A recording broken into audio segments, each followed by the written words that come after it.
আজ বানাবো হাঁসের ডিমের লাল ঝোল।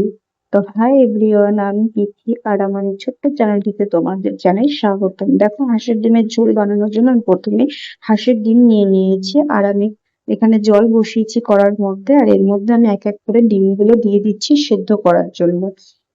তো তোমরা কারা কারা আছো হাঁসের ডিম খেতে পছন্দ করো, আমাকে অবশ্যই কমেন্ট করে জানিও।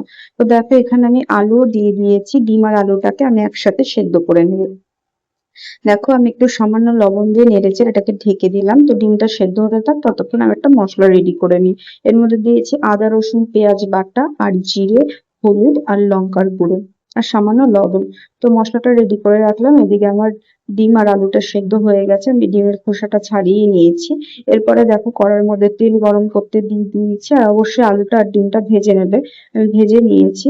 তারপরে দেখো, এই তেলের মধ্যে জিরে ফোড়নে দিয়ে একটু কুচনো পেঁয়াজ দিয়ে দিলাম, আর আগের থেকে রেডি করে রাখা মশলাটা দিয়ে ভালো করে কষিয়ে নিলাম। এরপর একটু টমেটো কুচিও দিয়ে দিয়েছিলাম।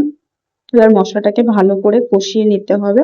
তো কষানো হয়ে গেছে, এবার ভেজে রাখা আলুটাকে আমি এর মধ্যে দিয়ে দিলাম। আবার একটুখানি আলুটা দিয়ে ভালো করে নেড়ে চেড়ে কষিয়ে নেবো। তো কষানো হয়ে গেছে, এবার পরিমাণ মতো আমি জল দিয়ে দিচ্ছি এর মধ্যে। জলটা দিয়ে কিছুক্ষণ আমি ফুটিয়ে নেব, নিয়ে ভেজে রাখা ডিমটাকে আমি এর মধ্যে দিয়ে দেব। তো দেখো, আবার কিছুক্ষণ একটু নেড়ে চেড়ে নিলাম, নিয়ে এবার নামানোর আগে আমি একটু গুঁড়ো গরম মশলা অ্যাড করে দিচ্ছি। তো রেডি হয়ে গেল আমার হাঁসের ডিমের লাল লাল ঝোল।